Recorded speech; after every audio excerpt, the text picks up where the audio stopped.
So thanks for joining us. This is one of the last two presentations of the day.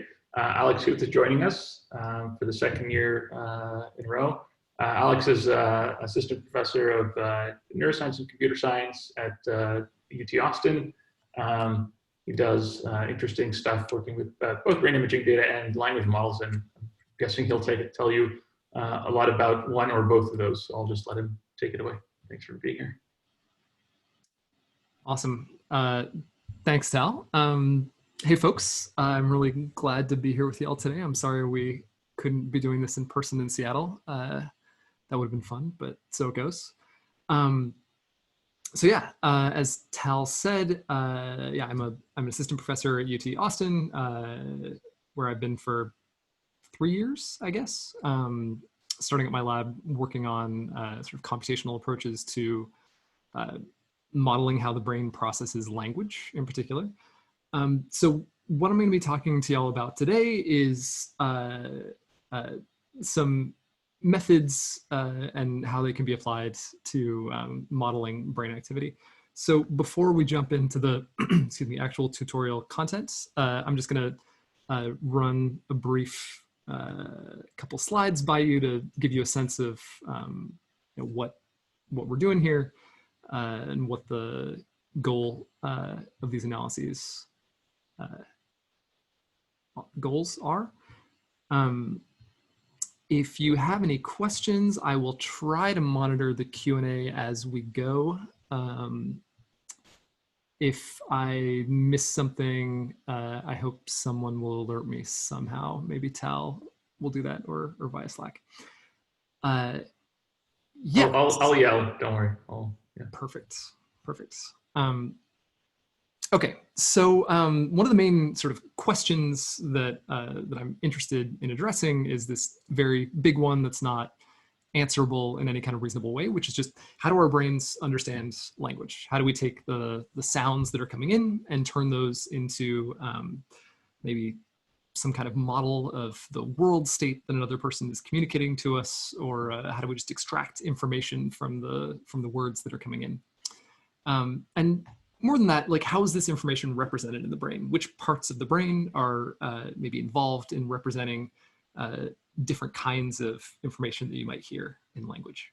So the way that we do this, or the way that I've done this for a few years now, is using an approach that's pretty different from a lot of the way that sort of fMRI studies are typically done. And that's using natural language experiments. So the basic idea is that we have subjects who are going into an fMRI scanner, or an MRI scanner where we're going to do fMRI. And we're going to do this just extremely simple experiment where we just play people stories. We play people essentially a podcast over headphones. They just lie there with their eyes closed, listening to a story. Each story is like 10 to 15 minutes long, and they're just listening to these long sort of continuous stimuli. And that's it. That's the whole sort of experiment. That's all the data collection. This has some cool advantages to it. I don't want to get deep in this because I have a lot of sort of material that we're going to cover in the actual tutorial. But this is the broad setup. The way that we're going to visualize this data, I'm just going to give you one sort of taste of this before I show you where we're going with the modeling. And you may have seen some of this already in Noah Benson's tutorial from earlier today, which I watched a little bit of and really enjoyed. And I apologize if this video is a little shaky. Video over Zoom can sometimes be sketchy. So the way that we're going to visualize this data is, or visualize sort of the results of our modeling, is all going to be based on brain surfaces, and in particular flat maps, which many of you may not be very used to looking at. So if you saw Noah's tutorial, you saw sort of how surface extraction works. So we start with an anatomical image of a subject's brain that looks like this. And then we can extract a surface that represents the surface of the cortex. We can inflate that surface so that we can see down inside the sulci. We can make relaxation cuts into the surface, and then we can flatten the surface out so that we can see the entire cortical surface all at once in one two-dimensional figure, which is extremely convenient if you want to look at a bunch of different sort of data sets across the brain. So this is the kind of visualization that we're going to be looking at a few times here. So I wanted to get you a little bit acquainted with that so it doesn't surprise you when you first see it. And despite the fact that we're sort of looking at activation or activity or responses across the whole cortex, what we're really concerned with is actually what's going on inside each individual voxel in each individual person's brain. So each voxel maybe looks something like this in the particular scans that, that we're going to be working with today. They're slightly anisotropic. It's about 20 cubic millimeters, a little more. And for each voxel, we record responses over time. So we get this, what here I'm calling RT, what we're going to call in the actual tutorial Y of T, which is this time course. And the game that we're going to try to play is we're going to try to predict what this time course will look like based on the stimulus, right? So like given a story that somebody might have heard, knowing, say, what all the words are in the story, exactly when each word is spoken, can we predict what this response time course will look like? So how do we do this? We're going to start with an extremely simple model, and this is going to be the, actually, what I'm showing you here is going to be the second kind of model that you're building in this tutorial, which is this. So our extremely simple model is that each voxel responds some amount to each word. All right. Mathematically, we can represent that like this, that the predicted response of a voxel is weighted sum of these variables here, which are the features in this model, which in this case are just indicator variables for each word. So this is like saying, you know, every time you hear the word table, for every voxel in your brain, it either turns up its activity a little bit, turns down its activity a little bit, or doesn't change that much. So we know W, because this is the stimulus. This is what we played for our subjects. We know R, because this is what we record from the MRI scanner, but we don't know beta. Beta is the thing that we need to estimate here. This is like the weights in our model.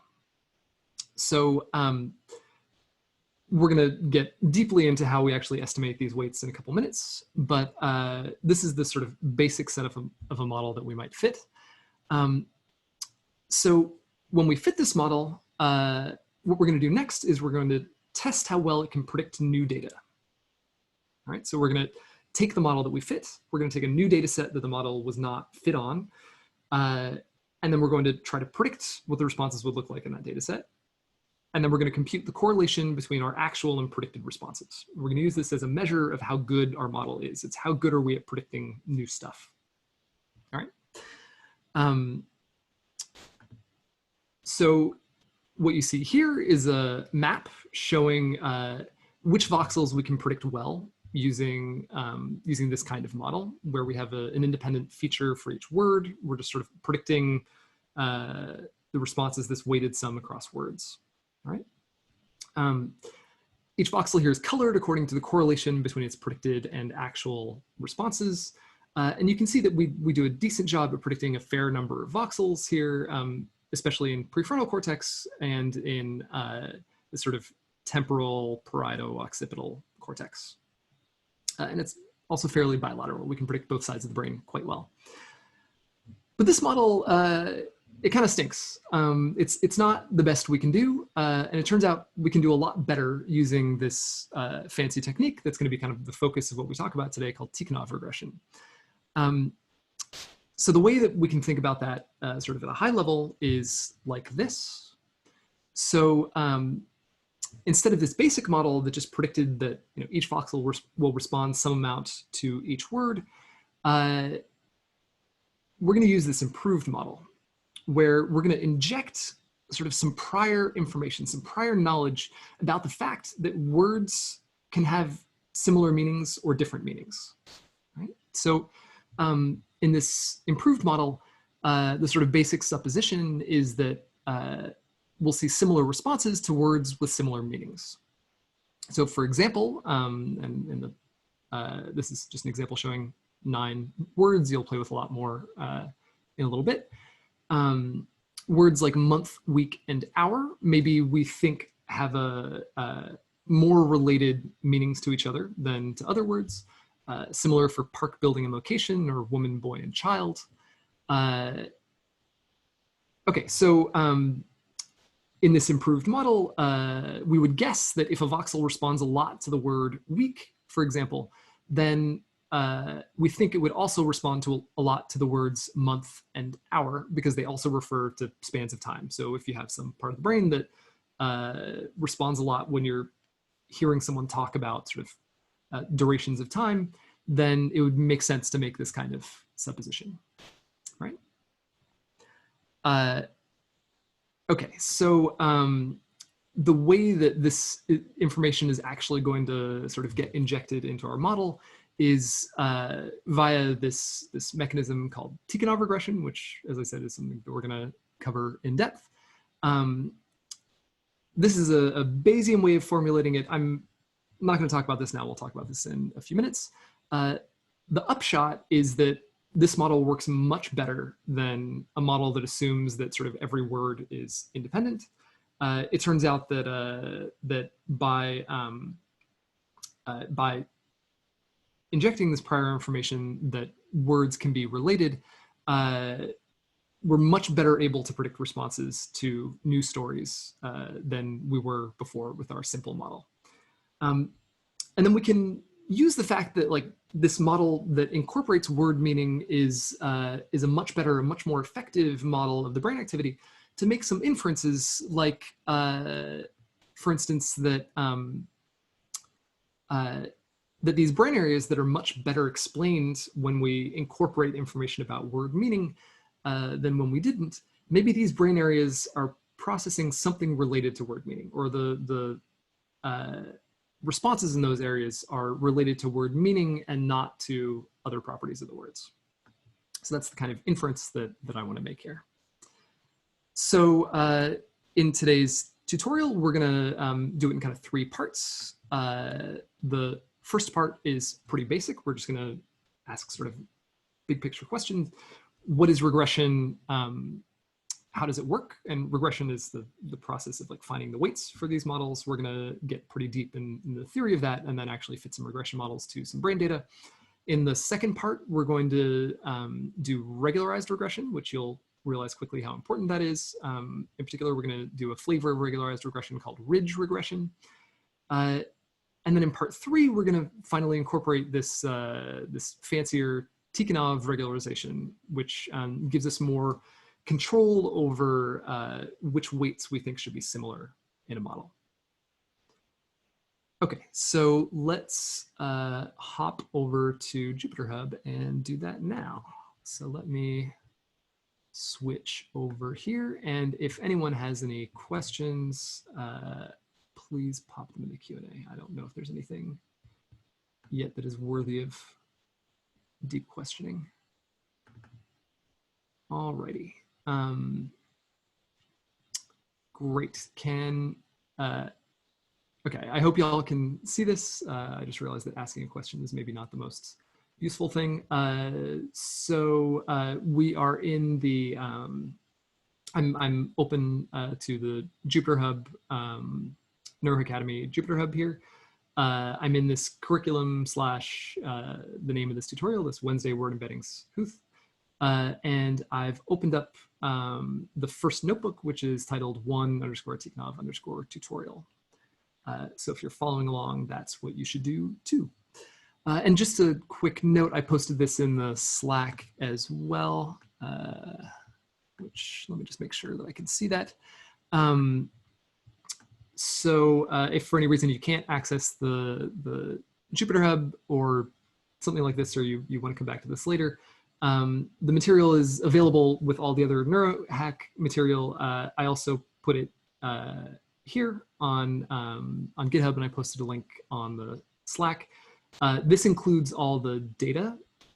So if you want to come back to this later after the JupyterHub has been shut down, you would need to come here to get the data that we're going to be playing with as well. Okay, So let's go back here. So we're going to start by just doing some basic things, importing some stuff that we need. This is a step that is annoying.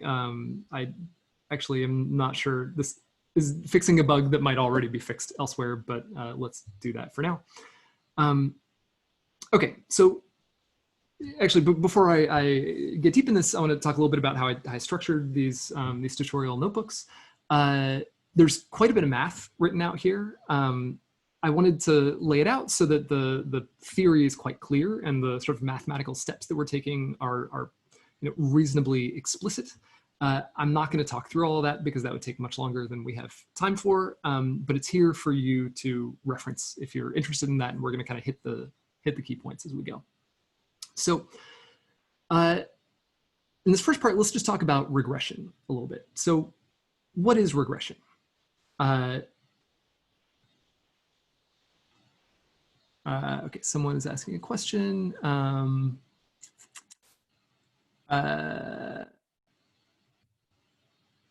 Let's get back to that in a moment. Hopefully that will be okay. You might have to run that line again after you run something else, but we'll get back there. So, all right, regression. The big idea of regression is that we can define some model of a thing that we want to predict. In this case, the thing that I'm interested in predicting is brain responses, which here we're going to call y of t, where y is the sort of the response, the target variable of this regression, from some stimulus that we're going to call the stimulus s of t. And the sort of claim that I want to make at a high level, and if any of you were at the explanation versus prediction tutorial the other day, some things here will feel familiar and some things might be in conflict, and I think that's an interesting thing. But so the claim that I want to make is that if you can do a good job at predicting brain activity, if you can do a good job at, for some new stimulus, predicting how some part of the brain is going to respond to that stimulus, then I think you can have a pretty good claim to understand something about what computation is happening in that brain area, or what is represented in that brain area, I should say. So sort of the question then is like, if prediction is a goal, if we want to be able to predict well in order to understand what's happening in the brain, then how do we predict? How do we get a good model? How do we create a model that can predict the brain response from the stimulus that you showed the subject? So we're going to do this in a couple different stages. So this first stage, this is like a bit of a meta stage.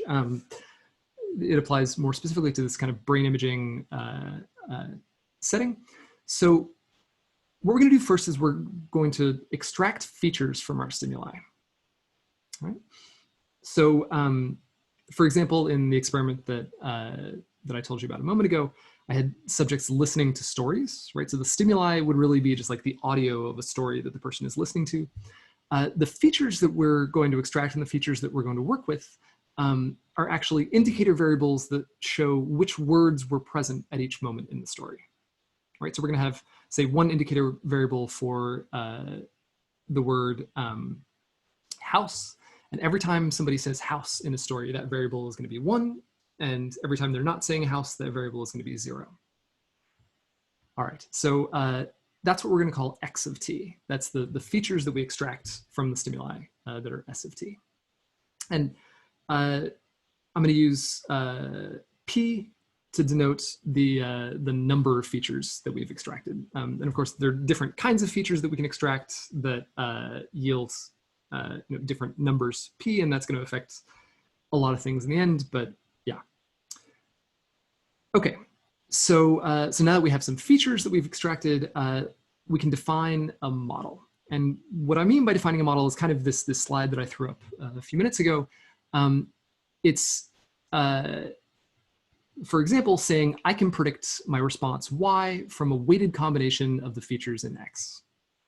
right, so this is very specifically what we might call a linear model, and all of the regression that we're going to be doing today is linear regression. So that fits nicely.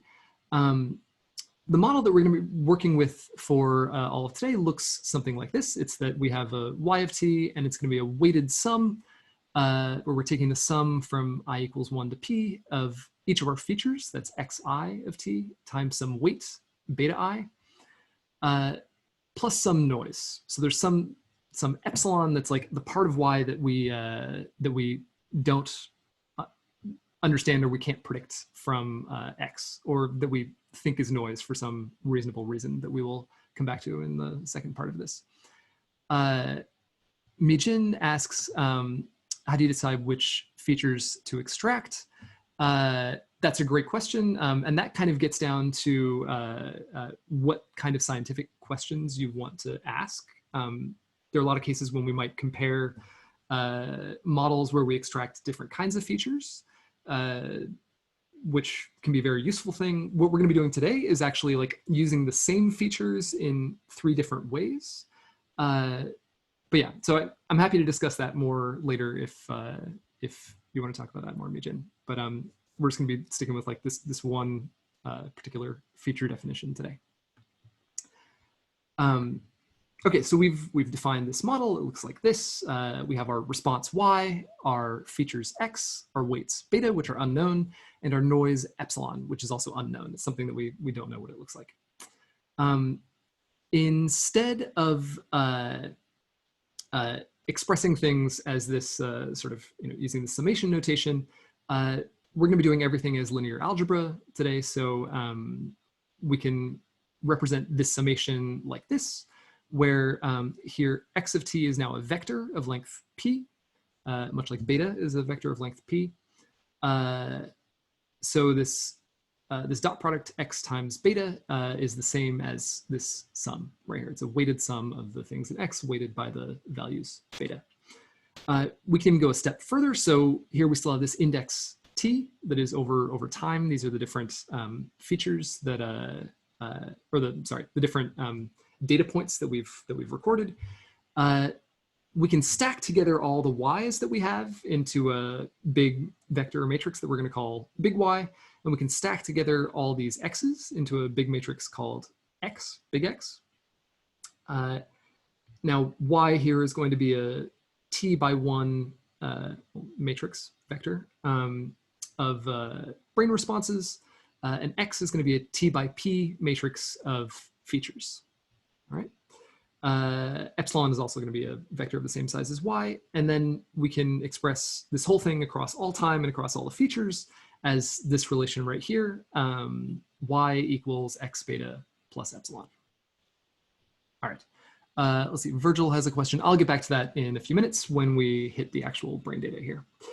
Okay, so one thing that that I always love to do, and I always counsel students to do, and people I think just don't actually do this often enough, is to make fake data. Whenever you're playing with some method, like make fake data that sort of matches your expectations or matches your generative model or how you're thinking about things, and then you can test your methods on that fake data. And that's what we're going to do right here. In fact, we're going to use this sort of model definition to create some fake data that we're going to then play with. So, so we're going to set that up here. This is just some constants. This is the number of time points, the number of features, the size of the noise, like how big is epsilon relative to other things. We're going to generate our x. We're going to generate our true beta, which is like the underlying beta that actually generated this data. And then we're going to generate our y here. And we're going to do that this is exactly the same as this equation right here. We have y equals x dot beta plus, well, in this, I didn't actually define a separate epsilon variable. This is just the noise size times some random numbers. All right, so I'm going to run the cell. Doesn't do anything. Let's look at the shape of y here called y train. We have 100 time points. That's exactly what we want. All right. Now let's talk about weight estimation. All right, so this is the thing that we need, right? So in what we did right here while generating the data was we created this true beta, but in reality, of course, we don't know what the true beta is. We only know y and x, and we're trying to guess beta from that. Right? That's the point of linear regression.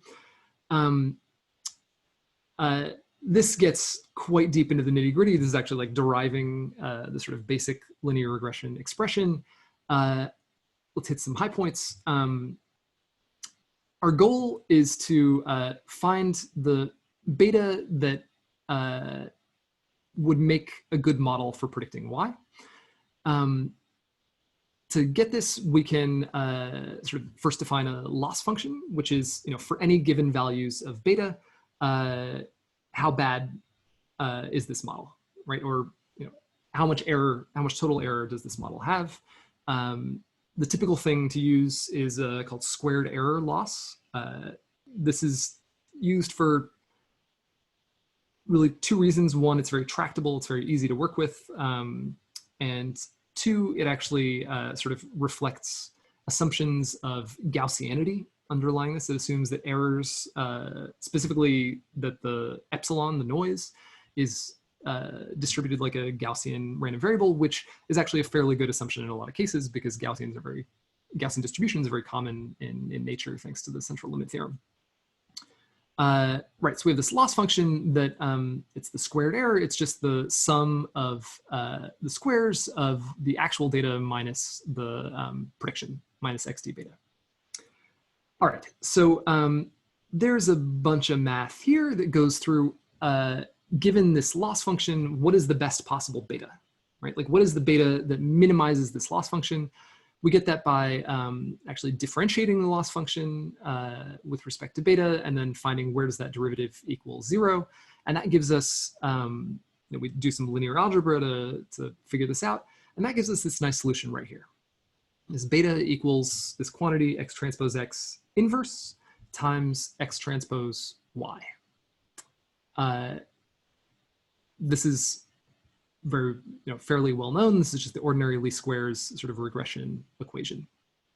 All right, so so let's actually do that on the data that we generated above.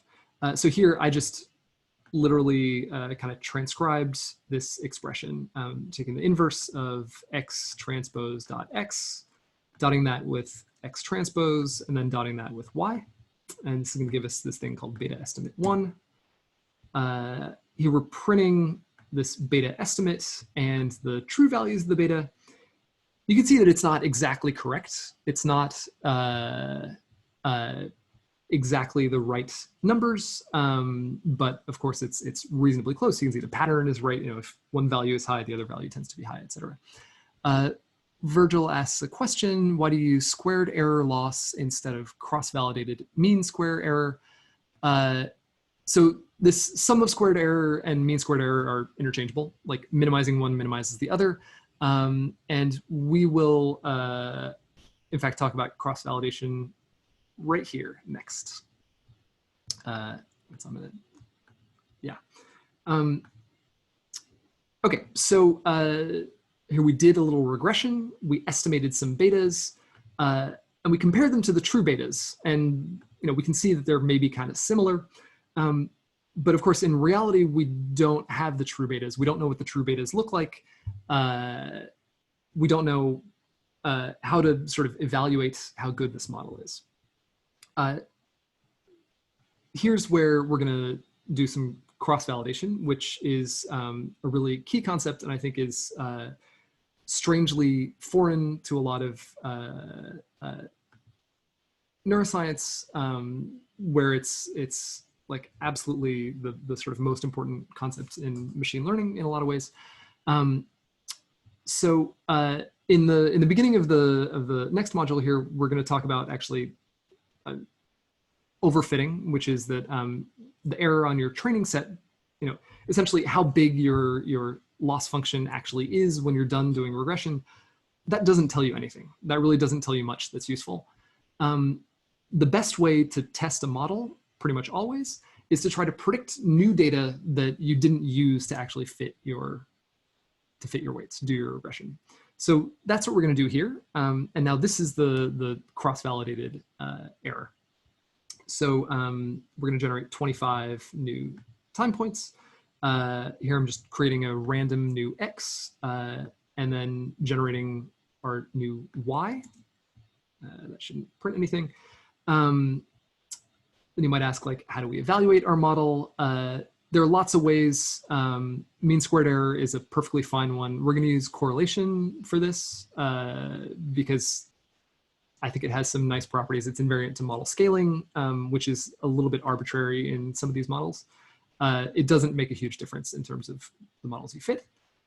So what we're going to do is we're going to first predict the responses on our test set by just taking our X's from the test set and multiplying them, taking the dot product with our betas. And then we're going to compute the correlation coefficient between the actual Y's and the predicted Y's for our test set. It came out to 0.68, which is actually quite good. This is a good model. So, you know, what we got maybe sort of intuitively here by cheating and looking at the true weights, we can see when we test the model here, it was actually a pretty good model. Okay, I want to point something out here that what we did to actually get these weights, taking this sort of explicit equation, this inverse of x transpose x dot x transpose dot y, while I think this is clear for sort of pedagogical purposes, you should never do it in reality. It's a really bad way of doing regression. And it's a bad way for kind of deep reasons that have to do with numerical instability. What you should use is some sort of purpose-built regression routine like this one. In NumPy, we have np.linalg.lstsq, which is the least squares regression function. It uses a singular value decomposition instead of this explicit matrix inversion. It's much more numerically stable. In this case, it should be almost exactly identical. Yeah, so if we look at, here I created this beta estimate 2. It's at least to the number of digits that NumPy is printing here, it's exactly the same as our estimate from the inverse, but there are some cases where this will be more stable than the inverse, and I think it'll often be faster as well. So this is the preferred method. Okay, so that's kind of the basics of just like linear regression, ordinary least squares linear regression. Next, we're going to try to apply this to some of this fMRI data. I guess if people have questions, they're just asking them as we go, so I'm not going to stop and solicit questions. So now I'm going to get to Virgil's other question here, which was, what are the stories, stimuli that you're using? So we did this fMRI experiment where we had a subject listen to 11 stories. Each one was like 10 to 15 minutes long. They're all stories from a podcast called The Moth Radio Hour. It's also a radio show. They're true autobiographical stories told by a single speaker. So they're actually recorded sort of live on stage. So somebody got up on stage and told a true story about their life in front of an audience. This was recorded, our subjects listened to it. So they're listening to stories about their lives. Cool. Okay, so 10 of these stories are going to form our model training data set. That's where we're going to fit these model weights. And the 11th story is going to be the model test data set. So that's where we're going to test our model and see how well it actually works for prediction. Like I'd suggested earlier, the features that we're going to use, I've already extracted these features and pulled them out into these nice matrices, they're indicator features that represent the presence or absence of each word during each 2-second time point. So I've sort of matched the feature timing to the fMRI acquisition, which was that we got one image every 2 seconds. So let's run this, this first cell. This is actually just loading up kind of the names of the features so that we know which word each feature corresponds to.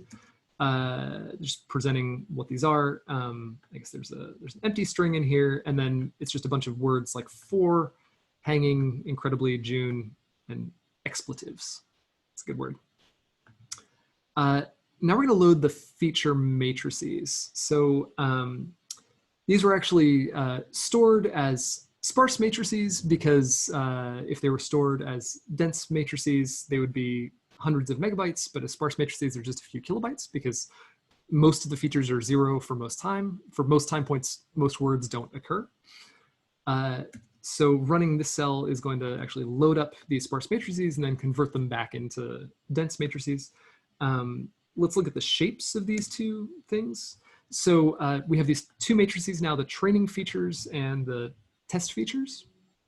The training features is a 3737 by 2702 matrix. It has these 3,737 time points, 2,702 features. There's 2,702 individual words that appeared in the stories. And then in the test data set, we have 291 time points and the same number, 2,702 features. Okay. There is a question. Someone asks, do you usually have only one test set, in this case, an untested story for this type of analysis? How does this compare to if you only have one type of story, but hundreds of participants? That's a really interesting question. So in many cases, you can do what people call like cross-validation. So if, for example, we had just recorded 11 responses to 11 different stories and they were all interchangeable, then we could kind of arbitrarily call one of them the test story and the other 10 the training story, and then we could rotate that around and test on everything. In this case, we actually did something different. So the test story was actually played multiple times for the subject, in this case only twice, but in later data sets we have like 5 or 10 repetitions. And then those responses were averaged. Right? So the point here is that by recording multiple responses to the test set, we actually get less noise in the test set, and we get a better estimate of how well the model actually fits. There's another important part of this, which is that you can compute something called the noise ceiling if you have multiple repeats of a response, which is how well could you possibly do at predicting this data, right? So even if you record, someone's brain while they're listening to the same story 5 times and you average it, it doesn't have 0 noise, right? It has less noise than each individual response, but it doesn't have 0 noise. So, but there are techniques for figuring out then, like, given these 5 responses, how well could the best possible model do at predicting the average response. The question of how this compares to if you only have one story but hundreds of participants, that's a very different case, and you really kind of can't apply these same techniques in that case. This relies on the number of time points here being quite large. This is kind of a tricky question to answer without getting deep in things that we haven't talked about yet. I will probably come back to this. If I don't, please remind me, because I think it's a really interesting point. But in general, I've leaned much more on the other side of getting a lot more data from fewer participants instead of sort of more data with more unique stimuli from fewer participants instead of fewer unique stimuli from more participants. Okay. All right, so we just talked about the shapes of these features. So one thing we can do now, since we know the names of each of these things, and if we look at, in fact, let's see, words.shape, this should be 2,702, right? So this is the names of our 2,702 features. We can look to see which words appeared in each fMRI time point. So here I'm just picking a random one. This is time point 123. And I'm just looking at which words had feature values that were greater than 0 for that time point. This is showing us all the words that appeared in this 2-second segment, but not in any discernible order. So it's a little tricky to figure out what it actually said. It was love so really on decided it. Yes, finally, get good. It's like about. They probably didn't occur in that order because that doesn't make any sense. But this is just to give you a sense of like what sort of the input to the model is here. All right. Next up, we're going to load the brain responses. So this is, I've saved these out for y'all. This is quite a small data set. I think this is something like 5,000 voxels, 5,000 voxels. So we're loading 3 different things from this HDF5 file. There's the training responses, the test responses, and this brain mask that we'll worry about in a little bit. If we look at the shapes of these things, so the training responses, we have 3,737 time points, like we did for the training features. That's good. 5,156 voxels, and then similar for the test responses. Okay. Next up. So this is something that is critical. I didn't want to spend a lot of time talking about because it's sort of a deep issue, but like many or all of you probably know, fMRI is slow, right? So if you have an impulse of neural activity, the bold response that is sort of coupled to that neural activity will slowly ramp up over a couple seconds and then tail off over a few more seconds, right? So one common way to deal with this is to take your features and convolve them with something like a canonical hemodynamic response function, canonical HRF.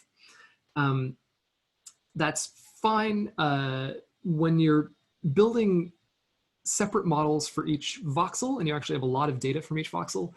You can do a lot better than a canonical HRF, and that's what we're going to be doing here. We're actually going to be estimating the shape of the HRF individually, not just for every voxel, but actually for every feature within every voxel, which sounds like overkill. It probably is a little bit, but it actually works quite well. And in most cases, works better than using a canonical HRF. We have another question here. Could you briefly mention what is the hierarchical structure in each HDF5 file? Sure. So there's just one, I guess there are 2 HDF5 files. We'll get to this other one, the English 1000, later. For the fMRI responses file, if we, let me run this again. And then if we just look at this thing, so this is what the structure of this file looks like. It just has these 3 variables within the sort of root group of the file. Yeah. All right, we have another question here. Why do you consider the feature data as a set of time with multiple words as opposed to predicting the response to each word individually? So this is a good and interesting question.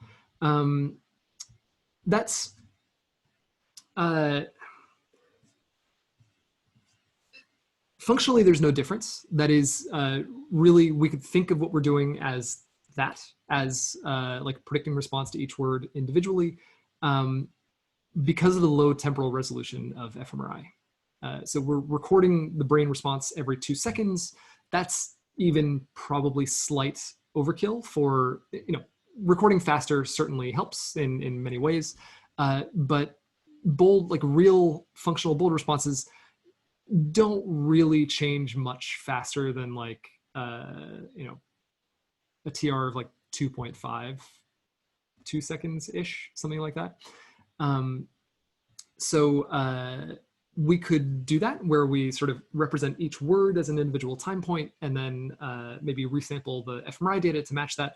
That would just be much more expensive memory-wise because we'd have to work in like a much higher time resolution, and it would give us essentially nothing in addition because the fMRI data just doesn't have that temporal resolution.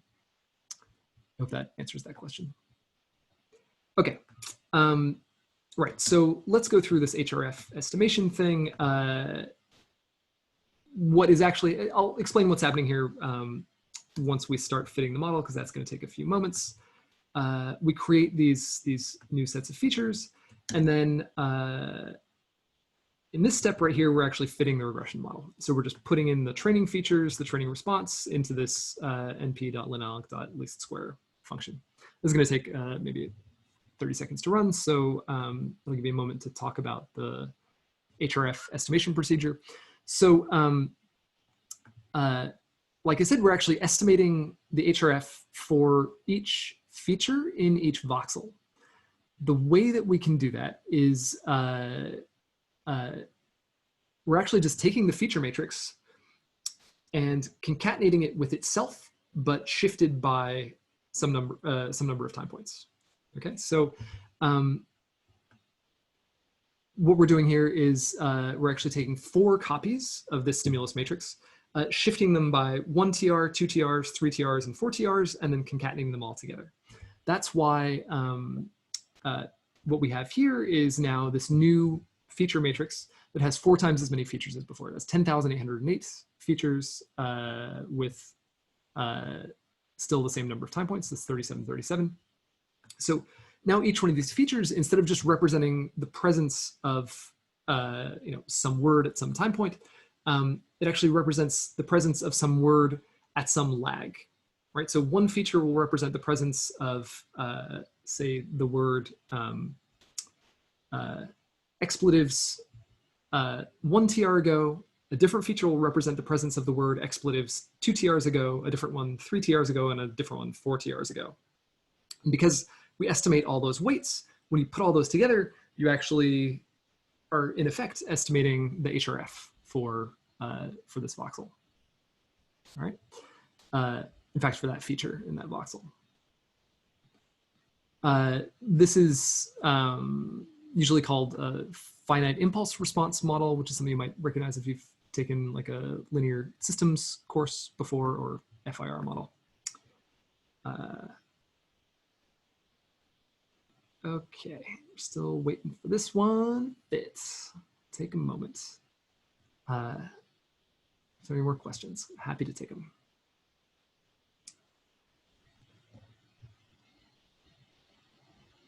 Alex, this is entirely up to you, but if you want to take a break at any point, right? I guess we can do that, or not. It's up to you. We're at the like 45-minute point here. Yeah. If actually, let's maybe do that at the end of this notebook, because we are very close to getting there. It should be maybe 5 more minutes. We have an anonymous question. Could you potentially perform a similar study, but with people reciting words?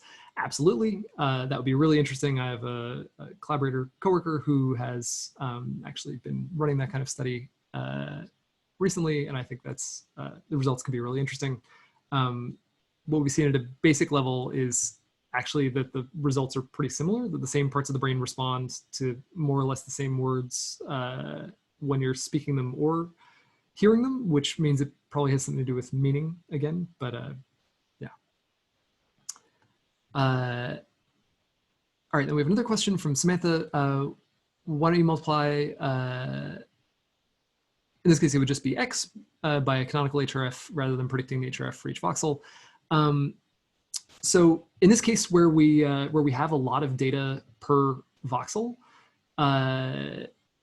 you can actually do quite a bit better than the canonical HRF. Like canonical HRF, it's it's based on really like visual cortex HRF from some studies from the 90s. Not that the fact that there were studies from the 90s has anything to do with it, but visual cortex actually has somewhat odd HRFs compared to other brain areas. It actually has quite a large lag and a sort of long duration HRF compared especially to like auditory cortex, which has a very much shorter lag, sharper HRF than you would expect to see in visual cortex. And in general, we just see that it works better when we estimate these things. I'm not going to guarantee that that's true for this OLS model. It might actually do better with a canonical HRF because it is not very good at estimating things. All right, so this is done. Moritz has a question, but I will get back to that in a couple of moments. So let's look at the shape of our weights. Should be number of features, 10,808 by the number of voxels, 5,156, gold. Let's use our features to predict the Hill.test data. So this is just dotting our test features with our weights. And then we're going to take the correlation of correlation between the predicted and actual responses for each voxel separately. That's what this npp.mcore function does. If we look at the shape of the correlations, we have 5,156. That's perfect. That's what we want. Let's look at the histogram of correlations. That is not so great. This looks really bad. The correlations, like the peak of this correlation distribution is around 0. There are roughly as many positive as negative correlations. This is a mess. We don't like this. We can look across the brain to see if there are any sort of patterns in where the voxels that have high correlation or low correlation are, although it doesn't seem like this model is very effective at doing anything. So this is using a package called PyCortex, which is something that was developed in my old lab. And this is where that problem that someone had early on, if you get an error here related to some directory not existing, then you might need to go back up to the top of the notebook and run that line that like copies the config file over. So this is just going to show a flat map. So this is one subject's cortex where each voxel is colored by its correlation, right? So it's just taking these correlation values and coloring the voxels. There are actually about 30,000 voxels that cover the subject's cortex, but we only have 5,000 here. So many of them are just white because they are assigned 0 value. We're doing a bad job here. This is a bad model. There's no discernible like good pattern. We're doing a very poor job at predicting like auditory cortex, which we should be actually doing very well at. And this is just kind of crummy. If you want to look at this in 3D, you can also do that here. This is another feature of PyCortex. So this is a little tricky to get working on the Jupyter Hub, but hopefully this will work and I can show you what it looks like. Let's see. So Moritz had a question: do you also shift the stimulus with respect to the fMRI, or only lag the stimulus? I'm not sure that I understand the distinction between shifting and lagging. In this case,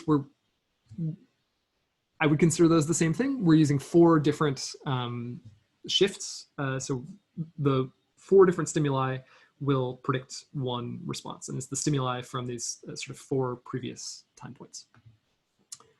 Then there's another question: for lagged models, given that the HRF in a given voxel is static over the experiment, would it make sense to impose a prior to only fit coefficients for a given voxel at a single lag rather than multiple lags? In other words, fitting multiple coefficients per voxel seems like it will promote overfitting. So if you only fit one coefficient, then you couldn't actually capture the shape of the HRF, right? So you have to actually, unless you build in some assumption about how the HRF is shaped, which you can also do using Tikhonov regression, you have to actually use multiple lags. Yeah, which, yes, it creates a lot of extra features and definitely can lead to overfitting, which it probably has in this case with the OLS model, but works quite well with other models. All right. This is taking a moment to generate the thing. So why don't we take a break right here? So why don't we take like, I don't know, 3 or 4. Yeah, it seems like a short break because you only have like a half hour or so left. So yeah, 3 or 4 minutes, and then we'll resume shortly.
All right.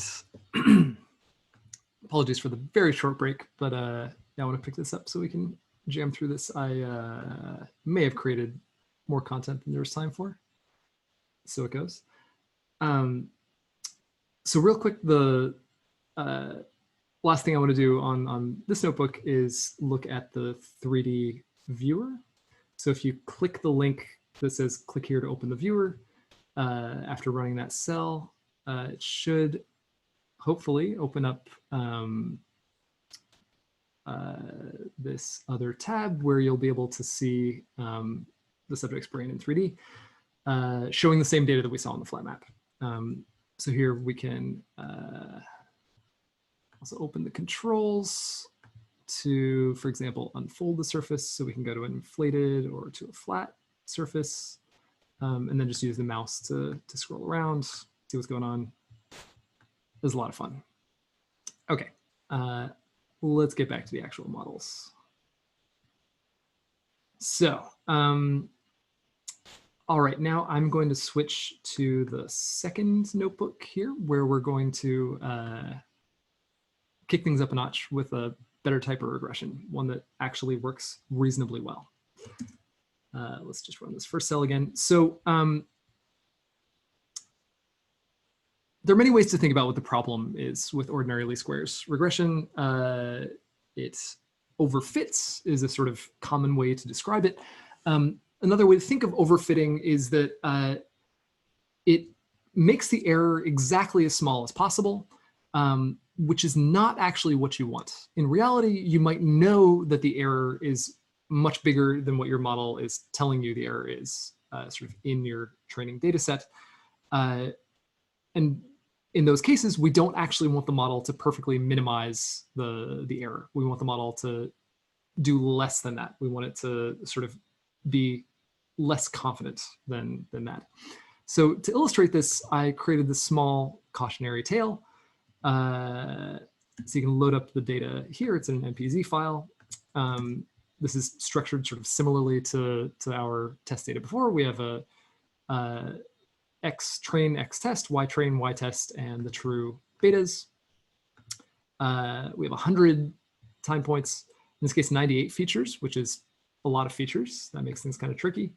We're going to estimate the betas here, and then we're going to look at the training loss, which is again, sort of how well we can predict the training data, how much total error do we have on the training data, and the training R squared, which is what fraction of the variance do we explain on the training data. When we fit this model, we get this training R squared of 0.999. So this model explains 99.9% of the variance in the training data. But this seems maybe suspicious that maybe we shouldn't be able to explain 99.9% of the variance in any data. Like that's an unreasonable thing to expect. And in fact, if we look at the weights that come out of this model, these weights are insane. These weights are gigantic. They're in the thousands. And the correlation, if we test on held out data, is essentially 0. In this case, 0.03. So this is a problem. This is a problem that comes from this sort of explicit, exact minimization of the error.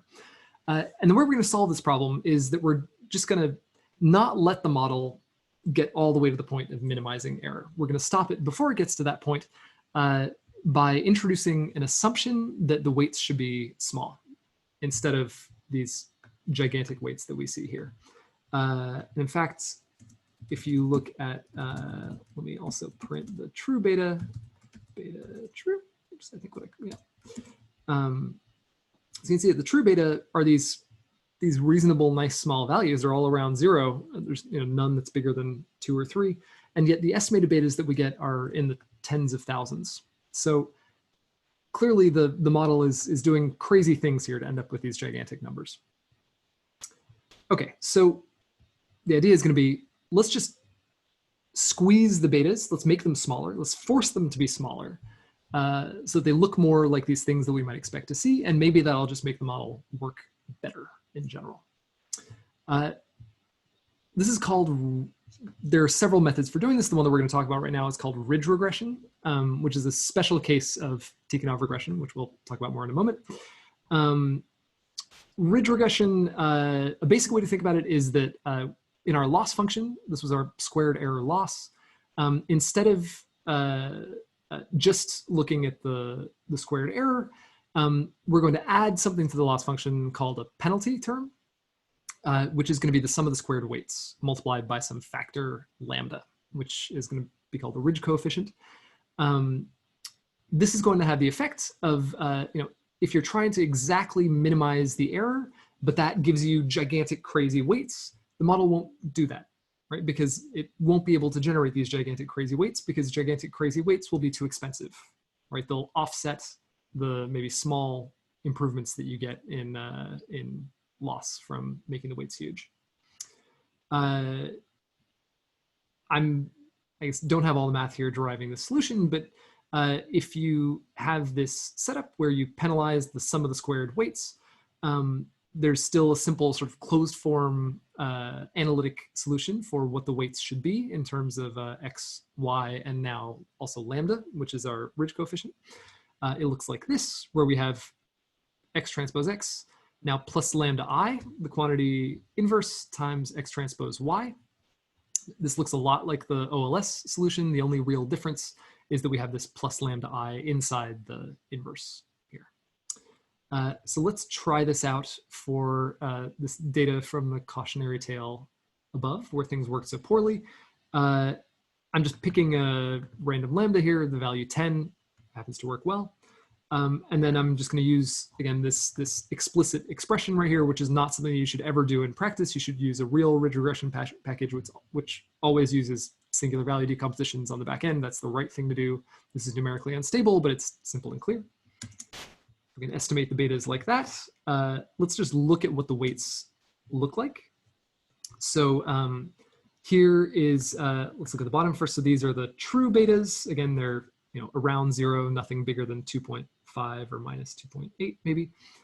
Our OLS estimated betas are these guys, and they are crazy. They're in the tens of thousands. Whereas our ridge estimated betas are, again, quite reasonable. They're in this correct range. They're sort of, they fit what we expect to see. Let's look at the training loss. So this is like, how poorly does the model do in our training set? Our training loss here is 104, and our training R squared is now 0.988, which is still quite high, but it's lower than the 0.999 that we got from the OLS model. It's surprising how not different that is, given how different the weights are. That might give you a hint about how I constructed this data set. But now the key thing is, let's test how well we can predict new data using these ridge estimated weights. And now the correlation that we get is 0.6, whereas what we got with the OLS weights was 0.03. Right? So we can see that using this trick of penalizing the model for generating huge weights, it can just give us much better models in a situation like this one. All right. I blew through that kind of quickly. Okay, someone asks, would there be a good reason to not use L1 or elastic net penalization here? So these are different methods for doing regularization, for sort of penalizing the weights, and there's different forms of this penalty function. So in L1 regression, you penalize the sum of the absolute weights instead of the squared weights, and in elastic net, you penalize both the squared weights and the absolute weights. In practice, both L1 and elastic net are computationally much more expensive than L2 ridge regression. And especially when you're trying to fit a bunch of models at the same time, as we're doing here. We're fitting 5,000 models because we're fitting models for 5,000 voxels all at the same time. If we tried to do this with L1 regression, it would probably take hours to fit one of these models that we're going to fit in a few seconds here using ridge regression. So that's kind of a main reason. In a lot of cases, ridge regression is actually better than L1. It depends on exactly like which is the better assumption about the underlying data. ElasticNet should always be better, but it's just really expensive and oftentimes doesn't offer a huge advantage. So that's why. Okay, so now let's try ridge regression for our brain data. So let's just run the same model that we ran before, but now using ridge regression instead of ordinary least squares. This cell just loads up all the data as before, loading the features, the brain responses, creating these delayed versions. Let's talk about this in a moment, but let's just start running the ridge regression so that that can run while I explain what's happening here. So one of the tricky things, and maybe the most expensive, trickiest thing about doing ridge regression is actually figuring out what that regularization factor, what the value of lambda should be. There are ways to think about, so in general, like larger lambda means that you think the weights are smaller, and smaller lambda means that you think the weights might be larger. In the limit, when you set lambda to 0, you just get OLS back again. And when lambda goes to infinity, then it sets all the weights to 0. But there's some sweet spot between there where you get the best fitting model. So typically what you want to do when fitting these models is actually use cross-validation to find the best lambda. And in fact, maybe find the best lambda for each individual voxel, because different voxels might have different best lambdas. The code that's commented out here does exactly that. It uses a package I wrote. You can, whatever, scikit-learn has a pretty good ridge function. I think mine's a little faster. But yeah, there's good stuff in scikit-learn as well for this, where essentially it breaks the training setup into multiple parts and then fits a model using the bigger part of the training data and some lambda, and then tests it on the smaller part of the training data. And you do this many times, and you can then use that to choose the best lambda and then fit your model using that best lambda. Because that takes quite a while to run here, I just gave one lambda that happens to work pretty well for this data set. So we did that, and that was very quick, maybe even quicker than the OLS. All right, so now we have these new weights. We have this beta ridge. We can look at that. Same size as our weights were before. We can, again, compute the predicted brain responses and the correlations between predicted and actual brain responses, and then look at the histogram. And that looks a lot better than before. That looks a lot better than before. Instead of being peaked around 0, it's now peaked around, I don't know, 0.1 or something. We have a bunch of voxels that have this quite high correlation, maybe even going up to 0.4, and very few that have very low correlations here. So this already seems like a much more successful model than our simple OLS model. That one was definitely overfitting and not doing a good job here. Let's look at a map of these. This is not terrifically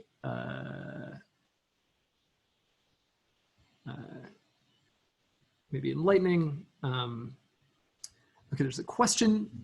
Do you decide a priori when to use ridge regression based on type of data, or is this something folks apply after OLS fails?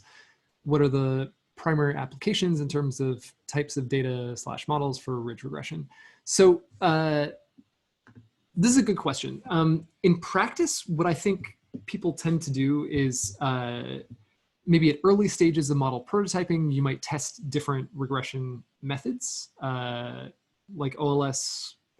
Usually, I don't know, I would never actually try OLS as a model for anything real unless it has very, very few features, because ridge is kind of always better, or it's always at least as good, because it's OLS is one possibility within the range of ridge models.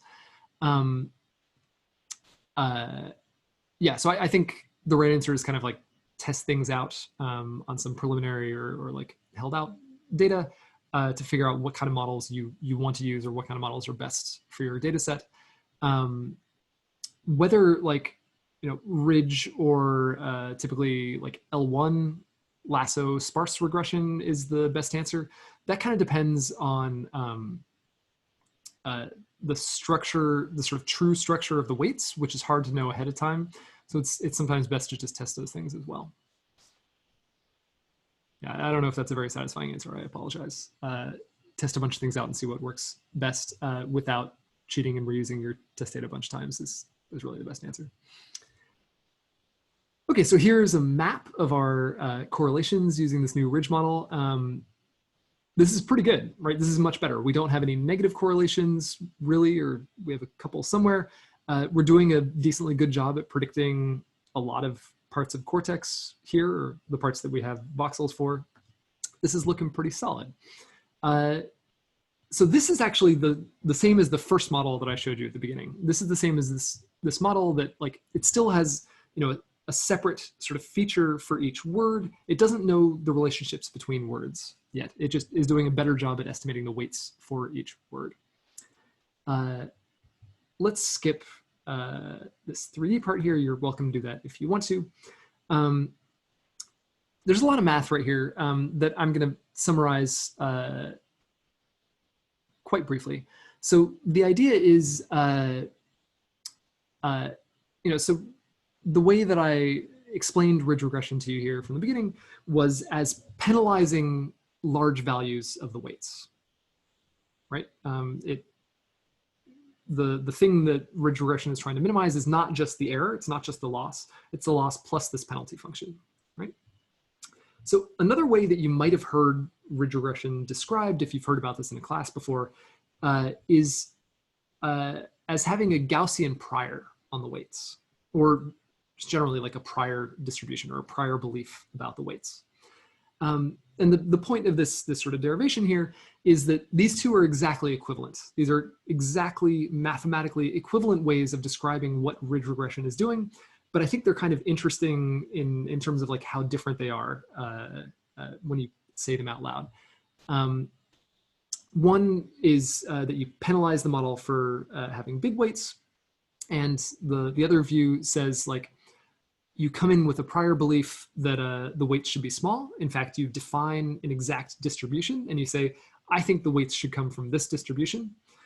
And then you use essentially Bayes' rule to combine that prior distribution with the likelihood distribution, which is the probability of the data given your weights. And what comes out in the end is exactly ridge regression. Okay. Yeah, so maybe just the one thing that I want to point to here a little specifically is, so this is kind of stepping through, if we just try to use Bayes' rule to think about, you know, trying to find the best weights, then we end up with this P of beta term, which is the prior distribution on beta. We're going to set that to be this Gaussian distribution. In fact, we're going to set it to be a multivariate Gaussian distribution, which is a Gaussian distribution in more than one dimension. And specifically, it's going to have mean 0, because we expect the weights to generally be around 0. And it's going to have this covariance, which is a matrix that describes sort of how the different dimensions within a Gaussian random vector are covary with each other. This covariance matrix is going to be set to this value lambda inverse times I, or I times 1 over lambda, since lambda is just a scalar, right? That's our ridge parameter. And I here is the identity matrix. So ridge regression corresponds to this prior, right? It says that, like, I think each dimension is separately, like, Gaussian. I think there's no covariance between them. And I think each one has variance 1 over lambda. That's sort of the Bayesian understanding of ridge regression. Okay, let's move on to the next thing here, because we have not that much time left. Please ask questions if you have them. So I'm going to open up the third notebook, which is where we're actually going to be talking about Tikhonov regression. So let's run this first cell.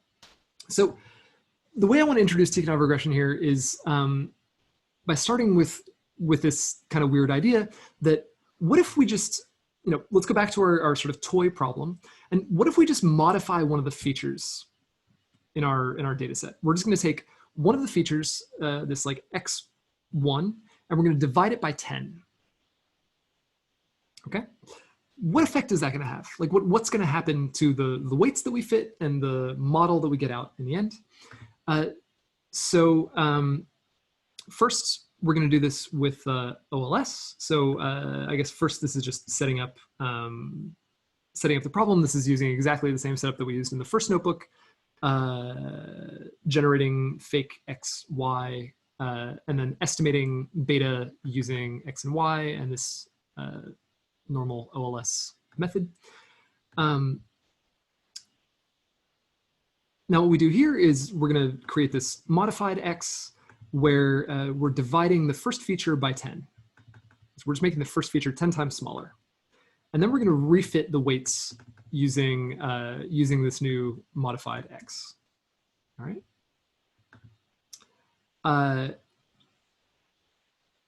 Okay. If I were teaching this live, I would pause here and ask y'all what you expect this to be, but that's not as easy to do with this like webinar style. So let's just look at the answer. Let's look at what happens. We're going to compare the original betas that we got with OLS and the betas that we got from this modified x, where we just divided one of the features by 10. Right? All right. For the last 4 weights, they are exactly identical, right? Exactly the same numbers. But for the first weight, the weight on this feature that we modified, our new beta is 10 times bigger than our old beta. This makes perfect sense, right? We made the feature 10 times smaller. OLS is just going to say, okay, I'll make the weight 10 times bigger. I don't care. Then we get exactly the same results out in the end, right? Very straightforward, right?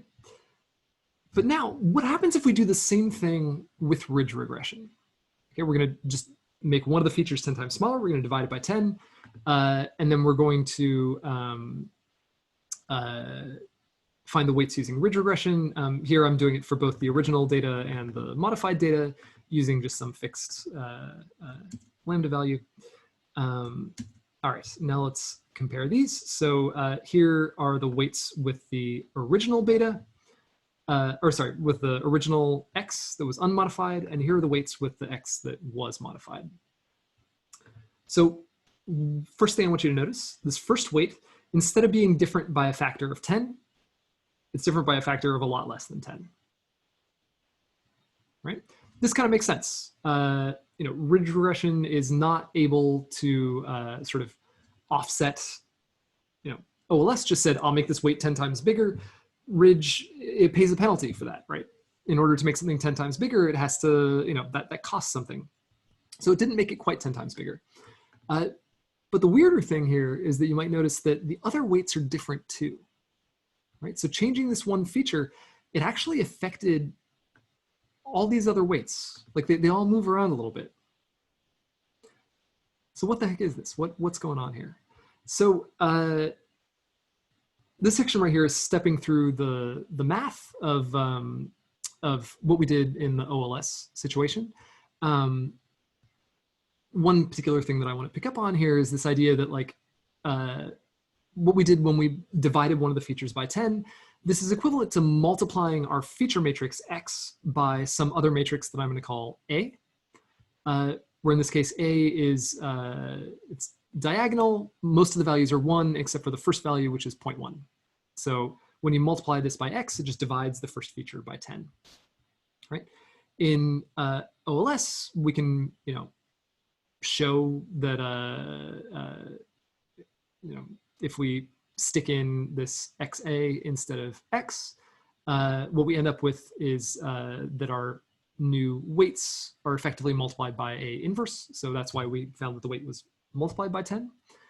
But what's happening in ridge, right? Like what's actually going on sort of mathematically under the hood in ridge when we do this simple, just like linear modification of our features?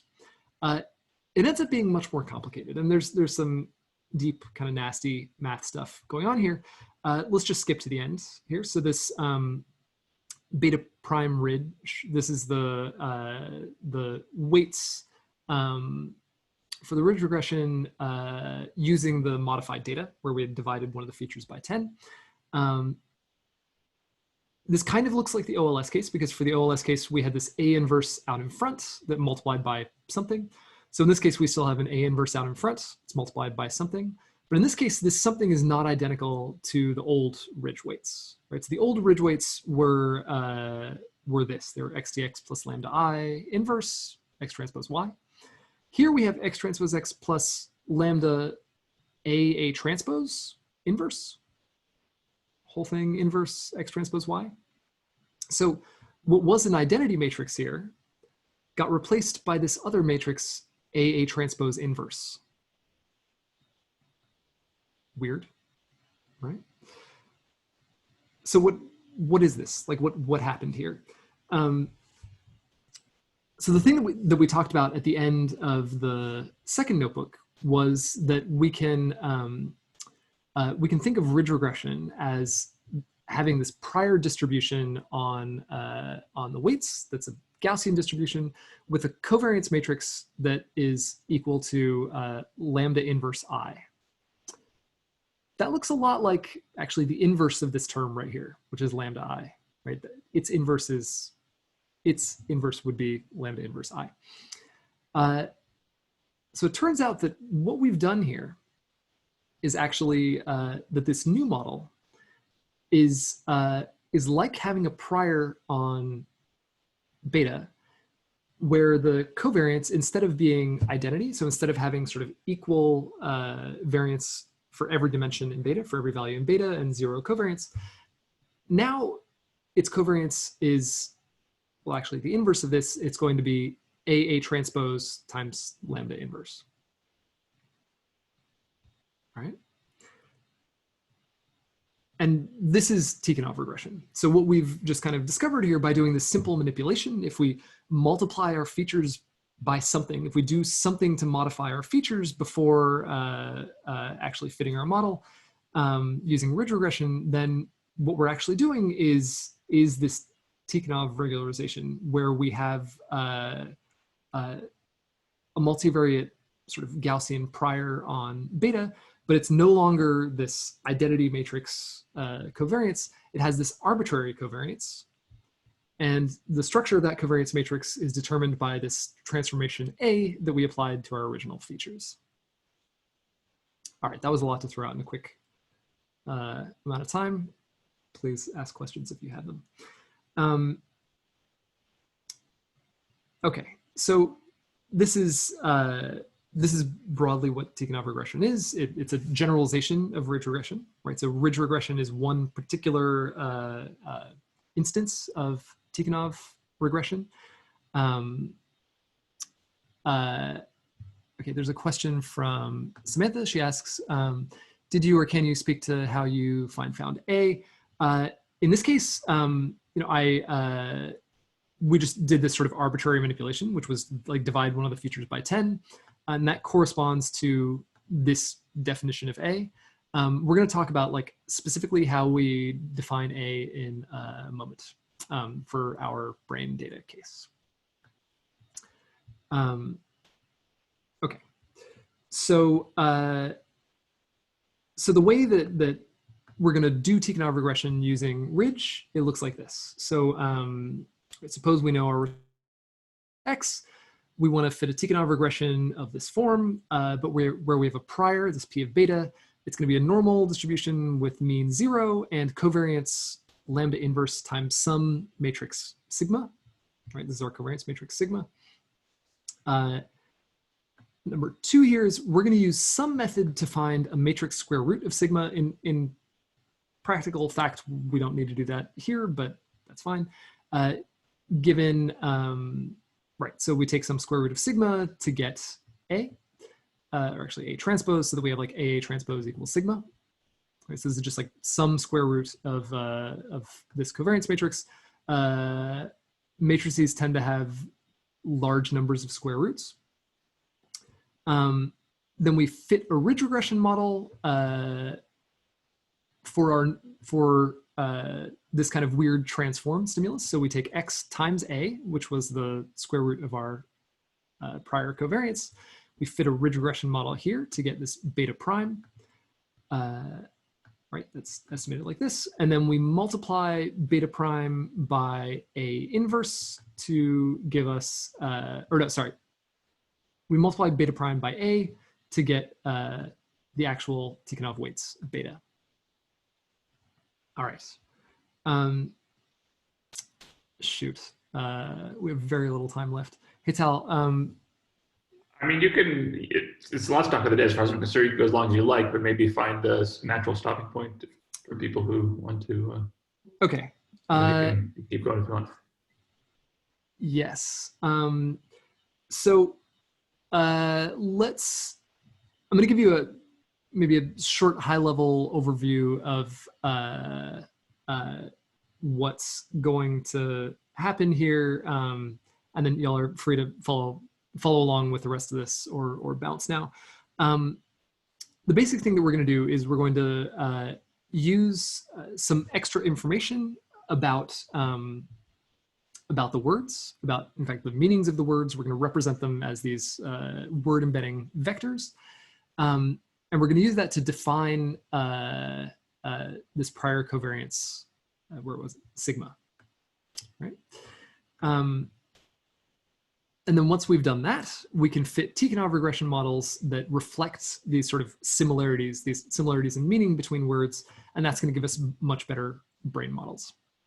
So at a high level, that's what's going to happen here. You're free to run through this on your own. I think it should be all self-explanatory. You're always free to message me with questions on the Slack, but I'm going to run through that now for the next few minutes. Let's see. So Moritz has a question. Is something like principal component regression a special case of Tikhonov regression as well, i.e. any linear transformation of the features? So in general, yes, any linear transformation of the features does correspond to some Tikhonov model. And that's I think kind of a key insight here that's really interesting. If you do anything that's like, I'm going to manipulate my features somehow by multiplying them by some matrix or by doing something to them that's equivalent to multiplying them by a matrix, then effectively what I'm doing is kind of Tikhonov regression. If I do that and then follow it with ridge regression. Principal component regression, the way that I understand this is that you rotate the features into some, you cut off some of the principal components of your features. Like you throw out some of the lower norm principal components. That's actually more like, I mean, yes, like actually, yes, you can totally express that as a form of Tikhonov regression. I usually think of that as kind of the poor man's version of ridge regression. It tends to just be a little less effective than ridge regression while accomplishing more or less the same thing, which is like downweighting components in the features that have small, potentially noisy singular values. Yeah, related. But yes, any linear transformation of your features followed by ridge regression is equivalent to like a Tikhonov model on your original features. Okay, so let's talk for a moment about word embedding spaces. Y'all may have heard of things like word2vec or glove. These are pretty popular methods for doing word embedding. The basic idea is that you learn a transformation for each word into a vector of numbers, where words that are similar, according to some definition, will have similar vectors of numbers. All right. This is usually based on looking at the statistics of how words are used across a huge corpus of text. And typically, I think all of these methods, word2vec, glove, and the method that I used here, are what you might think of as like second order co-occurrence methods. So that means that they'll consider two words to be similar if those words often occur in similar contexts, right? So like dog and cat might have quite similar vectors because both words tend to occur in the same context, like when you're talking about household pets. So let's let's try this. Let's play with it. So first up, I'm going to load up. I'm using this class that I defined. You're welcome to look at this, play with it, whatever. To load up these word embeddings. And then we're just going to plot the vector for one word. We're going to look at the word finger because that's a funny word. In this space, we have 985 dimensions. So the word finger is represented by these 985 numbers. This graph means nothing to us, but this is just showing like what the word finger looks like. It's more interesting when we can look at multiple words. So here we're going to look at 3 words: finger, hand, and language. When we do that, so you might think sort of a priori, finger and hand should be maybe kind of related words, should be more related to each other than either one is to the word language, which is quite different. And we can kind of get a sense of that by looking at these 3 different vectors that we plotted here, right? So the vector for finger and the vector for hand, they both have like large positive values here, here, here, here. Like they kind of match, whereas the vector for language doesn't really look like the other ones at all. We can get at this more quantitatively by, for instance, asking the model out of the 2,702 words that we have vectors for here, which words are most similar to the word finger, or which vectors are the most similar to the word finger. Turns out hand is actually the most similar vector. So we have finger, then hand, nose, arm, mouth, stick, hands, pull, lip, and ear, all kind of related to finger. We can do a similar thing for language. We get languages, subject, writing, fundamental, mathematics, communication, I don't know. Things that are more related to language, right? So, so this is, I'm just kind of pulling out examples here, but hopefully I'm convincing you that this word embedding space is doing a reasonably good job at guessing like which words have related meanings.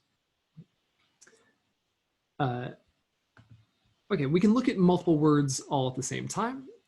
This is sort of replicating the plot that I included in the slides at the beginning. So here we're going to look at whatever this is, 8 words, but instead of just looking at the vectors, we're actually going to look at the dot products between their vectors.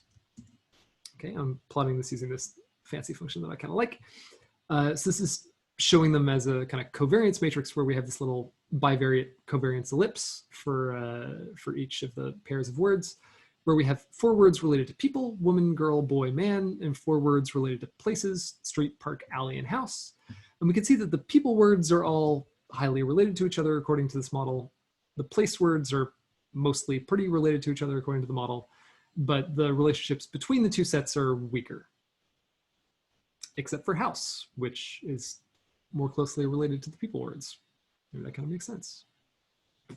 All right. Okay, so now we're going to use these word embeddings to do Tikhonov regression, right? So we're gonna do this thing, which is we're going to fit this regression model, but where we're giving it the hint that you know, the weights for like woman and girl should be very similar to each other because these 2 words have very similar embedding vectors in this word embedding space. All right. So,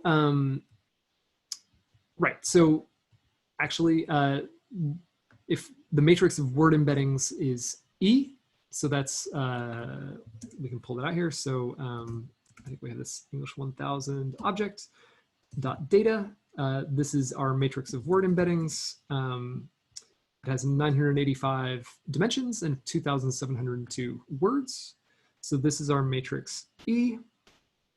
And we want the prior covariance for our regression weights to be proportional to E transpose E, right? Which is going to be this 2,702 by 2,702 matrix, of which what we've plotted right here is just a small submatrix, right? So this thing, but extended out to all 2,702 words. Like that's what we want the prior covariance for our Tikhonov model to be. This is expressing exactly what that prior is. Okay. So we can kind of follow this recipe that I outlined before. We don't need to take a matrix square root because we're actually, you know, we don't start from the covariance here. We're starting from this essentially a square root of the covariance. So we can just use our word embeddings directly instead of creating the covariance and then taking a square root. And we're just going to define our A matrix, which was our transformation on the stimulus features, to be E transpose, right? Because our X is, if I recall, it was like 3737 by 2702. And this E matrix is 985 by 2702. So we're just going to take the transpose of that and then multiply them together. And that will be our sort of modified X. So let's do that. First up, we're just going to load the data as we've done before. Nothing new there. Here's where the Tikhonov magic happens. So we're just going to take the training features, dot them with this E matrix transposed. We do the same for our test features, straight up, easy. Just taking a linear transformation of our two feature spaces. This is doing the same delay operation that we did before, and then fitting the weights using ridge. Like before, if we were doing this in a real case, we would, of course, like try many different values of the ridge parameter, and then choose the one that works best. I've just thrown in one here that I know works quite well for this situation, so that we don't have to spend a lot of time waiting for that to run, although this still takes a couple minutes. Maybe not minutes, I don't know, seconds.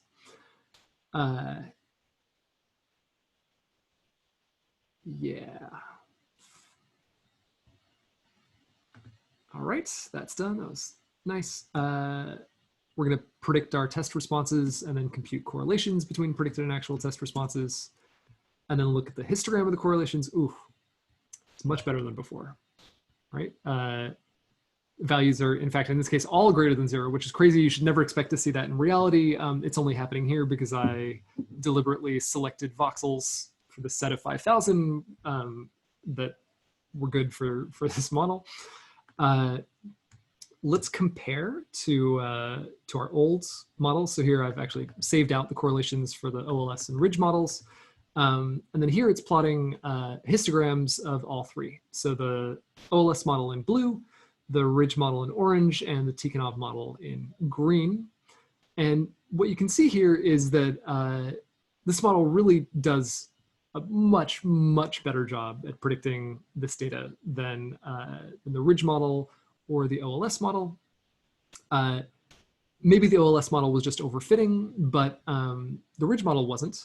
So the difference between the ridge model and this Tikhonov model is pretty much just this sort of prior information that we added, right? It's whether we gave the model information about which words are related, or we let it try to figure that out on its own. And it turns out that giving it information about which words are related makes the model much, much, much better at predicting new data. Yeah. So I'm going to skip these brain visualizations. You are free to do that on your own and play around with that. Just to conclude here, sort of extending this point, you know, we fit 3 different models. They all had exactly the same features, right? So they were all, in essence, although I actually maybe cheated here a little bit because I used the betas from the sort of Tikhonov embedding space. We could have projected these back to the same feature space by multiplying. So if we did like beta tick dot data, beta tick real, let's call this, I think this, no, this goes the other way, doesn't it? Data, there we go.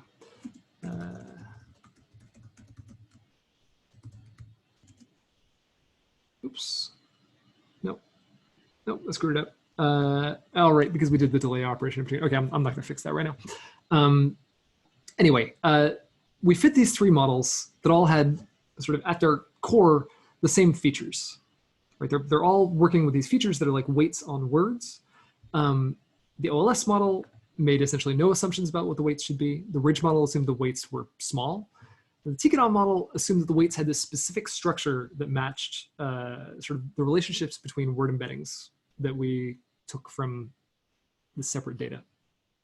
And this led to this huge difference in how well these models could do at predicting real data. One way I like to think about this is that we can kind of think about different priors as hypotheses about how the words might influence the bold responses in cortex in this particular case. And then comparing prediction performance of these models is kind of like testing these hypotheses. And the results that we have here, and even though this is maybe not a really fair test because of how these voxels were selected, these results suggest that this third hypothesis, that the voxels respond similarly to words with similar meanings, is the best one, is the most likely given the data. And we could actually, if we wanted to, work out a whole sort of Bayesian way of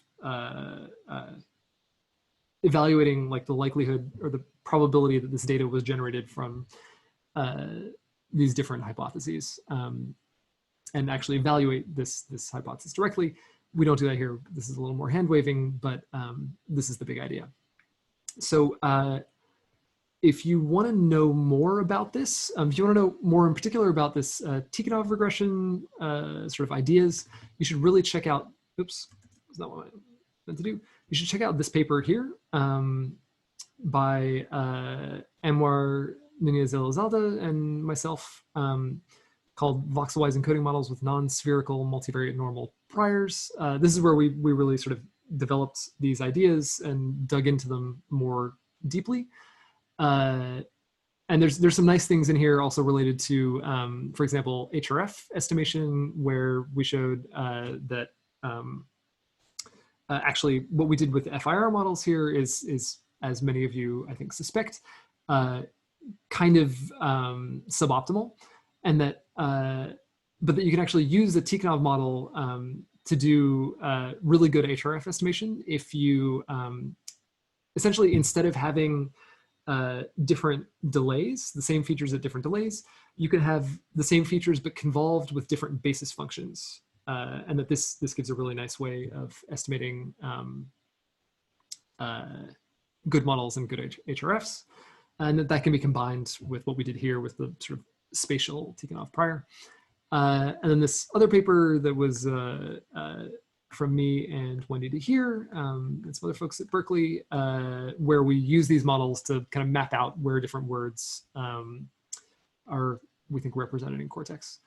And I think I also included, I'll post it, a link to an old tutorial that I ran a few years ago that was not really using this Tikhonov framework, but still using word embeddings to predict brain data.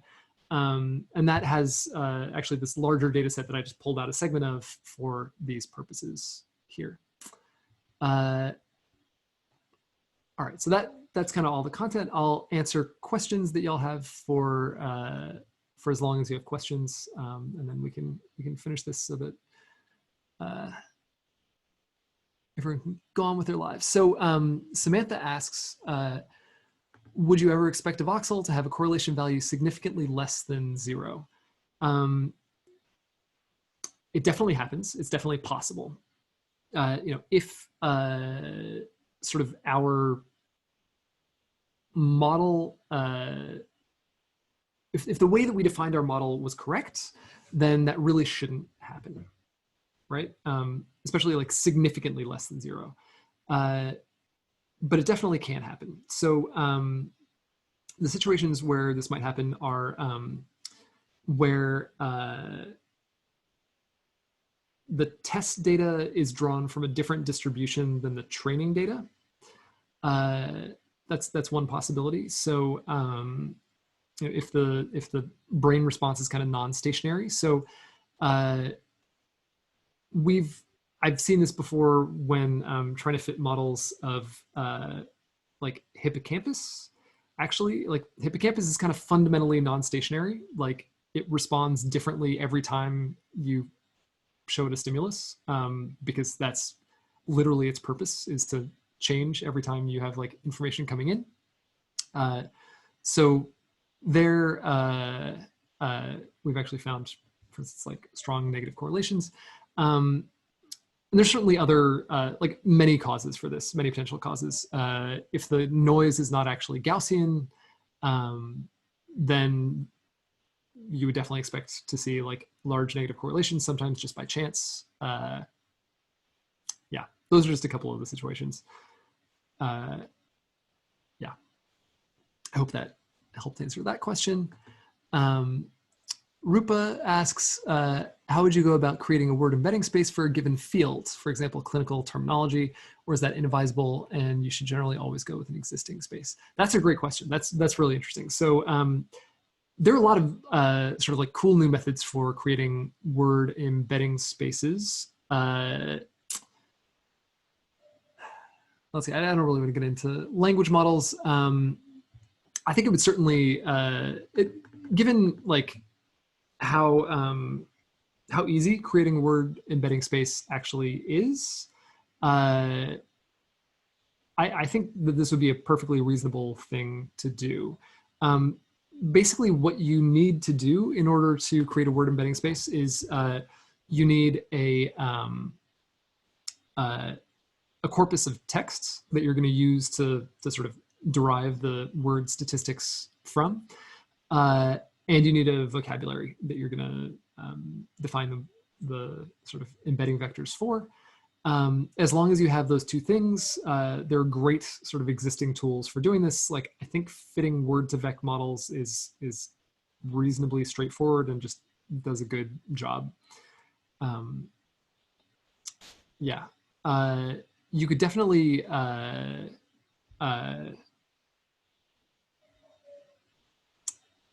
yeah, let's see, is there anything else that I want to add there? You could also do something like, for example, like combining word embeddings. You can like concatenate different word embedding spaces together, which, so you can like actually use multiple embedding spaces at the same time, which is kind of interesting, and I'll maybe talk about how to do that in a moment. Samantha asks, would you ever consider doing something like CCA to look at different lags for words as you did for different voxel lags? So I'm not quite sure. So CCA is, if I'm understanding this correctly, you're asking about canonical correlation analysis, which is kind of a non-regression but regression related way to ask about like relationships between two data sets, where instead of trying to predict one data set from the other data set, you try to project both data sets into some common space where they're correlated, right? And in fact, do this as like a rotation of the principal components of each space.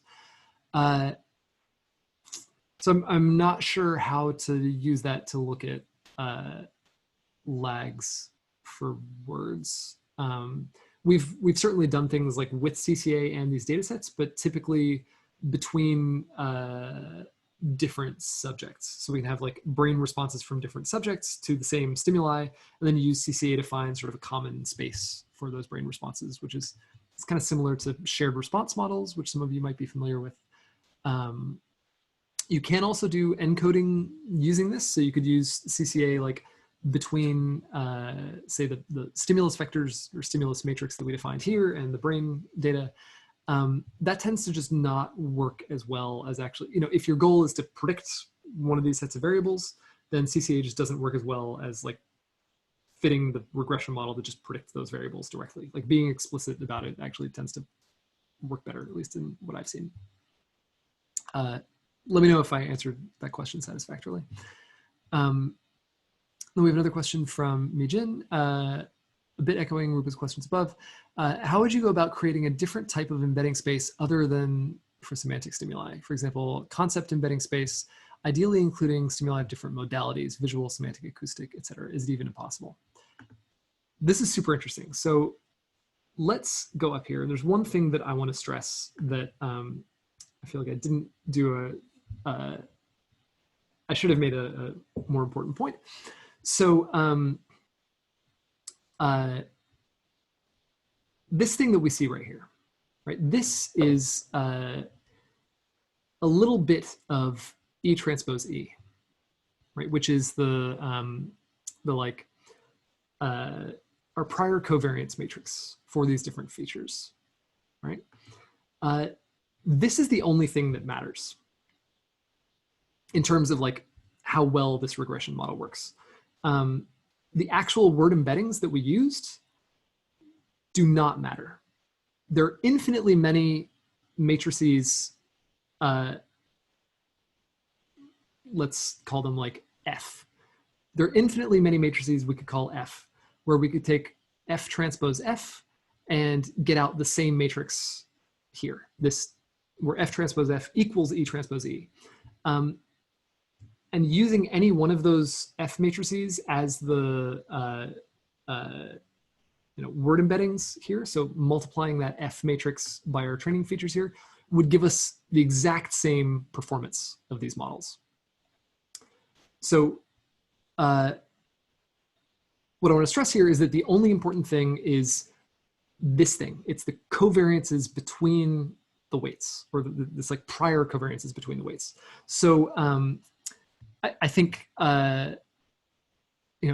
maybe it doesn't make sense to think about creating embeddings across different modalities, right? Like maybe that's a weird thing to think about, but if you can think of it in terms of covariances between modalities, if you can define this kind of like covariance matrix, then you can always turn that into an embedding, right? You can always take this matrix, factorize it using some matrix square root, and then you have embeddings that represent exactly what your prior is, right? So, so yeah, I think there is a way to do this. It's just not thinking sort of in terms of embedding spaces, but thinking in terms of covariances instead, if that makes sense.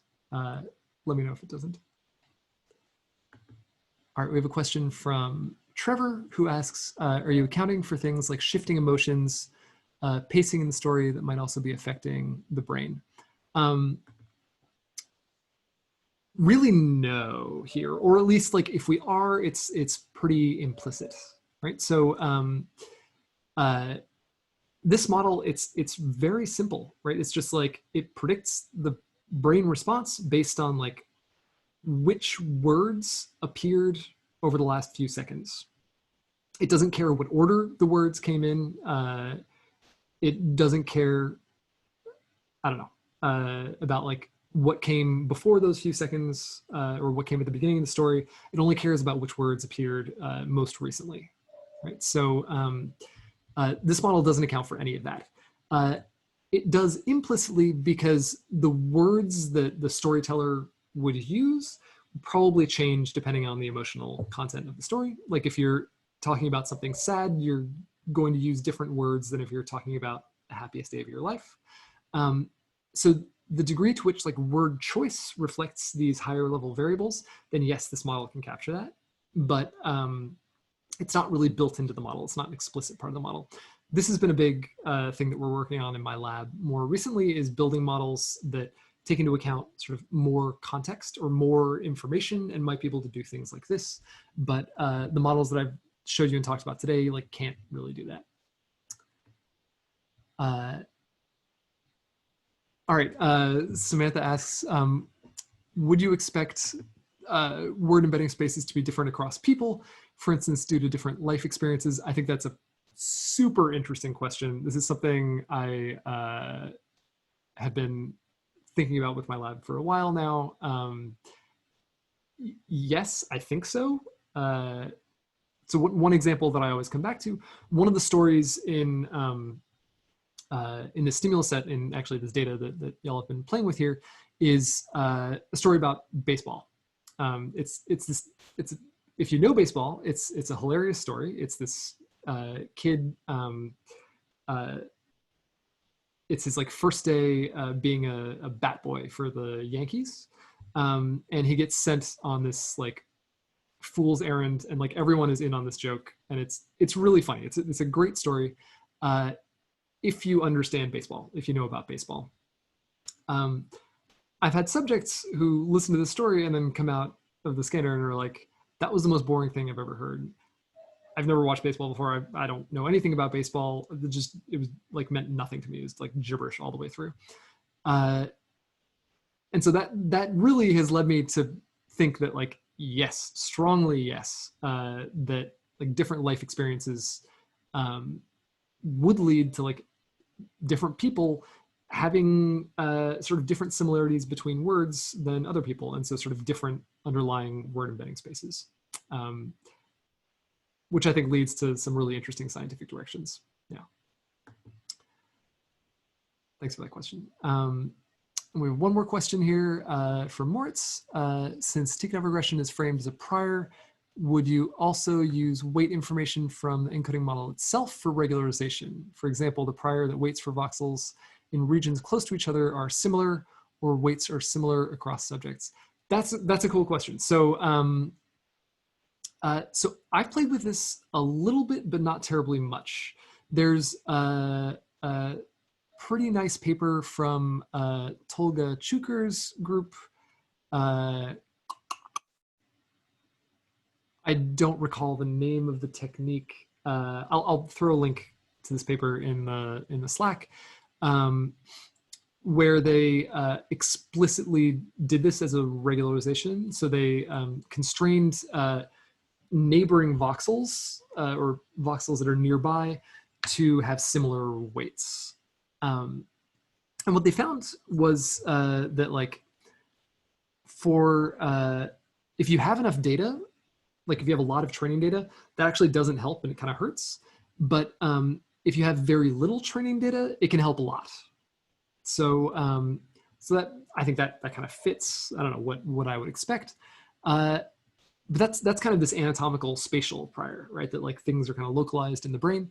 I think the first point here is maybe more interesting and weirder, and I don't think anybody's published this yet, but I've done it and it like works insanely well, which is sort of using the weights that you maybe fit for one subject, using like the covariance of the weights that you fit for one subject as a prior on the covariance of the weights from another subject. Right, because like you can actually compute empirically, like what is the covariance of the weights? You know, it's of course it's a noisy estimate, but you know, you can use thousands of voxels to do it. So you can get it maybe like not that noisy, maybe kind of nicely nailed down. And then you can just plug that in as your Tikhonov prior for fitting weights for another subject. And that works absurdly well. Like that's a highly effective technique in like my limited testings of it. And I think that's kind of cool.